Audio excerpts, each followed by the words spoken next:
यानंतर एक मोठी बातमी आहे। मंत्र्यांचे सर्व प्रदेश दौरे रद्द, उदय सामंत यांनी माहिती दिली आहे। मर्यादित ताफा वापरण्याच्या शिवसेना मंत्र्यांचा निर्णय असल्याचं देखील उदय सामंत यांनी म्हटलंय।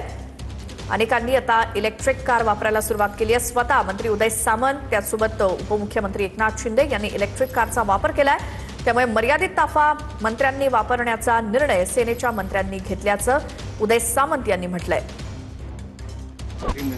निर्देश म्हणण्यापेक्षा हे समजून घेण्यासाठी सारखं आहे, कारण देशाचे पंतप्रधान नरेंद्र मोदी साहेबांनी जे केलेलं आव्हान आहे, इलेक्ट्रिकल व्हेकलचं असू दे किंवा आपल्या ताफा कमी करण्याचा असू दे, तर आम्ही सगळी त्याची अंमलबजावणी करतोय। स्वतः शिवसेनेचे मुख्य नेते आमचे मार्गदर्शक एकनाथ शिंदे साहेबांनी याची सुरुवात केलेली आहे। मी देखील त्याच्यामध्ये स्वतः आता ईव्ही गाडी वापरायला निदान मुंबईच्या परिसरामध्ये मी सुरू केलेलं आहे आणि ताफा देखील आमचा जेवढा सुरक्षिततेचा आहे तेवढाच वापरायचा आम्ही निर्णय घेतलेला आहे शिवसेनेच्या सगळ्या मंत्र्यांनी। परदेश सरकारकडनं किंवा मुख्यमंत्र्यांकडनं या संदर्भात काही सूचना देण्यात आली आहे का सर? त्या सुविधा करून दिल्या पाहिजेत, परंतु जे आता आपण करू शकतो ते देखील केलं पाहिजे।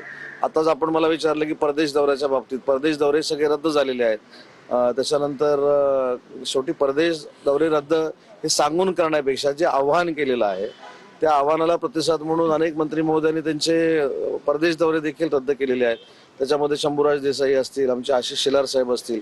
त्याच्यामुळे आव्हानाला प्रतिसाद देणं चांगल्या गोष्टीची ही सरकार म्हणून आमची जबाबदारी आहे आणि ती जबाबदारी आम्ही पार पाडतो।